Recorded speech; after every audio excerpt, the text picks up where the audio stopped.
Assalamualaikum warahmatullahi wabarakatuh. Perkenalkan, nama saya Osi Hidayati dengan NPM A1A021079, kelas 5C Prodi Pendidikan Bahasa dan Sastra Indonesia. Baiklah teman-teman, pada video kali ini kita akan membahas mengenai analisis wacana dengan dosen pengampu Bapak Dr. Nurmanza, MPD. Baiklah, langsung saja kita simak materinya.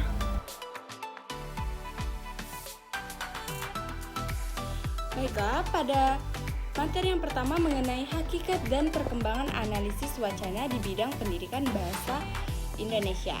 Yang pertama ada hakikat wacana. Asal-usul wacana dalam bahasa Inggris disebut discourse, dalam bahasa Sanskerta disebut wach, wak, dan fak, yang berarti berkata atau berucap. Menurut pakar, yaitu Arifin dan kawan-kawan pada tahun 2015, halaman 20, menyatakan wacana yaitu satuan bahasa terlengkap di atas kalimat dan satuan gramatikal yang tertinggi dalam hierarki gramatikal.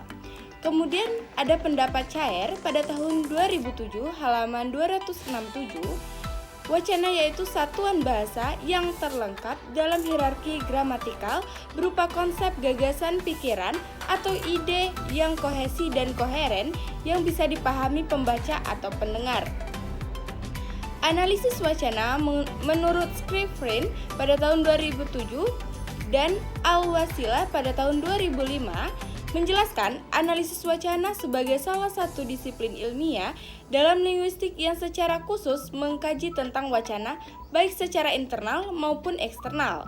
Struktur wacana ideal menurut Linde dalam Tarigan pada tahun 2009 halaman 30 menyatakan ada awal yang berisi abstrak atau rangkuman, kemudian tengah, orientasi atau memperkenalkan, yang terakhir ada akhir yang berisi koda atau tanda penutup. Perkembangan analisis wacana. Yang pertama dari masa Roger Fowler, Roger Hart, Gunter Kreis, dan Tony Trio. Critical linguistik atau analisis bahasa kritis. Yang kedua, masa Theo van Leeuwen, meneliti suatu kelompok atau orang diimarginalkan posisinya dalam wacana, teknik pengeluaran atau inclusion atau eksklusi dan pemasukan inclusion. Yang ketiga ada masa Sarah Mills, wacana yang dilihat dari kaca feminisme. Yang keempat masa Town of Van Dijk, faktor kognisi sebagai elemen penting dalam produksi wacana. Yang kelima masa Ruth Wodak, analisis wacana harus memperhatikan konteks kesejarahan. Yang keenam, masa Ernesto Laclau memodifikasi dua tradisi teoritis utama yakni Marxisme dan strukturalisme. Yang ketujuh, masa Michael Halliday, pengguna bahasa harus memperhatikan konteks linguistik dan konteks ekstralinguistik. Yang kedelapan, Norman Fairlock, analisis wacana kritis pada linguistik dan pemikiran sosial dan politik yang diintegrasikan dalam perubahan sosial. 3 analisis, yang pertama 1. Teks studi terstruktur, 2. Praktis wacana dalam konsep wacana, yang ketiga praktik sosial budaya dan konsep budaya. Baiklah, materi selanjutnya yaitu mengenai unsur pembangun teks wacana dalam peristiwa komunikasi, unsur internal dan unsur eksternal. Yang pertama ada unsur internal wacana. Kata, unsur bahasa yang diucapkan ditulis sebagai perwujudan pemikiran yang digunakan dalam berbahasa. Kemudian ada kalimat, satuan ujar yang berdiri sendiri yang berisi gagasan. Yang kemudian ada teks, ujaran yang dihasilkan berdasarkan tindak tutur. Kemudian ada konteks, teks yang mendampingi atau mendahului atau mendampingi teks lain dan mempunyai keterkaitan dan kesejajaran. Yang terakhir Baiklah, yang selanjutnya ada unsur eksternal wacana. Yang pertama ada implikatur. Implikator adalah ujaran yang menyiratkan sesuatu yang berbeda dengan yang sebenarnya yang diucapkan. Sesuatu yang berbeda tersebut adalah maksud pembicara yang dikemukakan secara eksplisit. Dengan kata lain, implikator adalah maksud, keinginan, atau ungkapan-ungkapan hati yang tersembunyi. Yang kedua ada istilah preposisi, adalah perkiraan, persangkaan, atau rujukan. Dengan kata lain, preposisi adalah anggapan dasar atau penyimpulan dasar mengenai konteks dan situasi berbahasa yang membuat bentuk bahasa menjadi bermakna bagi pendengar atau pembicara. Yang ketiga ada referensi. Referensi adalah hubungan antar kata dengan benda, orang, atau tumbuhan, buku, situasi lainnya. Yang dirujukan, referensi merupakan perilaku pembicara atau penulis. Yang keempat ada referensi. Inferensi berarti kesimpulan. Dalam bidang wacana, inferensi berarti sebagai proses yang harus dilakukan pembaca untuk memahami makna yang secara harfiah tidak terdapat di dalam wacana yang diungkapkan oleh pembicara atau penulis. Yang terakhir ada konteks berarti yang berkenaan dengan teks, yakni benda-benda atau hal-hal beserta canda bersama teks atau menjadi lingkungan itu. Menurut Brown dan Yulo pada tahun 1983, konteks adalah lingkungan atau environment atau keadaan circumstance tempat bahasa digunakan. Dapat pula dikatakan bahwa konteks adalah lingkungan teks. Di samping istilah konteks dalam Hasana, istilah linguistik Indonesia juga digunakan istilah lingkungan yang sama mempunyai makna yang berbeda karena konteks yang berbeda. Kemudian ada jenis-jenis wacana. Jenis-jenis wacana menurut Zaimar dan Harahap pada tahun 2015 halaman 25 sampai 98. Yang pertama menurut acuan non-fiksi dan fiksi. Yang kedua menurut saluran komunikasi atau media lisan dan tulis. Yang ketiga menurut bentuk penyajian, deskripsi, eksplikatif, instruktif, argumentatif, naratif, dan informatif. Yang keempat menurut fungsi bahasa, referensial, fatik, menjamin komunikasi dan kontak psikologis, eksplisit, perasaan, konotatif, ajakan atau panggilan, metalinguistik, berbicara tentang bahasa itu sendiri, dan puitik. Yang kelima menurut jumlah pengirim monolog dan dialog. Kemudian ada berdasarkan media yang digunakan. Yang pertama ada wacana tulis, artinya wacana yang disampaikan dengan bahasa tulis atau melalui media tulis. Untuk dapat menerima atau memahami wacana tulis, maka sang penerima wacana tulis berdasarkan sifat atau jenis pemakainya. 1. Wacana monolog atau monolog discourse, artinya wacana yang disampaikan oleh seorang diri tanpa melibatkan orang lain untuk berpartisipasi secara langsung. Yang kedua yaitu wacana dialog atau dialog discourse, yaitu wacana yang dilakukan oleh dua orang atau lebih secara langsung. 3. Berdasarkan bentuknya, yang pertama ada wacana prosa, yaitu wacana yang disampaikan dalam bentuk prosa atau Jawanya gancaran.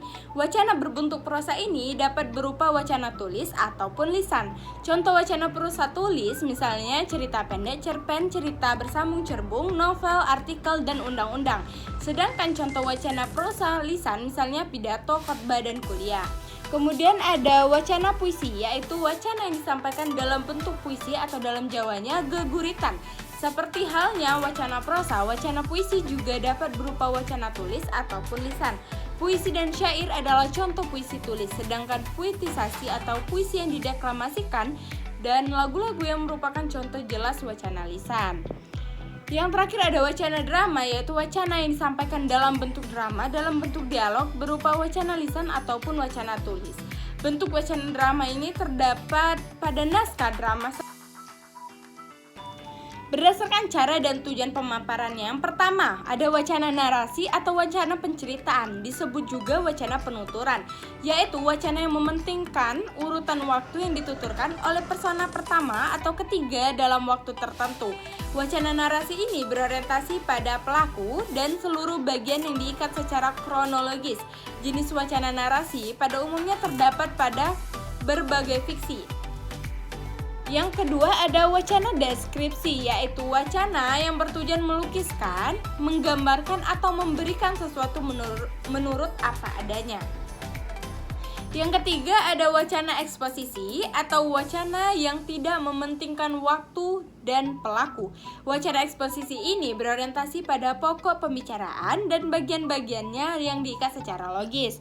Yang keempat ada wacana argumentasi, adalah yang berisi ide atau gagasan yang dilengkapi dengan data-data sebagai bukti dan bertujuan meyakinkan pembaca dengan kebenaran ide atau gagasannya. Wacana argumentasi ini ada yang pendek dan ada pula yang panjang. Argumentasi yang pendek dapat terdiri dari satu kalimat atau beberapa kalimat.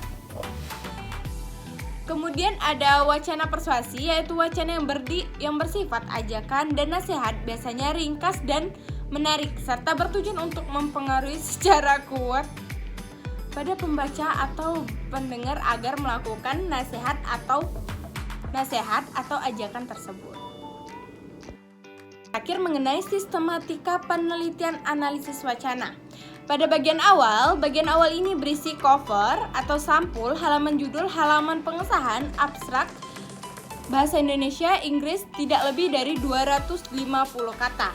Kata pengantar, daftar isi, daftar tabel, daftar gambar, dan daftar lampiran. Kemudian ada bagian isi, dan yang terakhir ada bagian akhir yang berisi lampiran-lampiran yang berkaitan dengan data, analisis data, hasil keabsahan data, dan instrumen penelitian yang mendukung.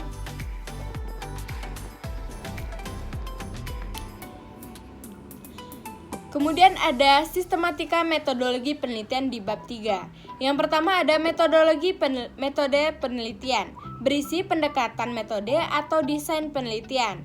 Yang kedua ada waktu dan tempat penelitian, menjelaskan waktu dan tempat penelitian. Untuk penelitian teks tempatnya adalah teks tersebut. Yang ketiga ada data dan sumber data, menjelaskan data dan sumber data untuk penelitian kualitatif, populasi dan sampel untuk penelitian kuantitatif. Yang keempat ada teknik pengumpulan data, menjelaskan cara mengumpulkan data, kuantitatif tes dan kuesioner, kualitatif wawancara, observasi, dan dokumentasi.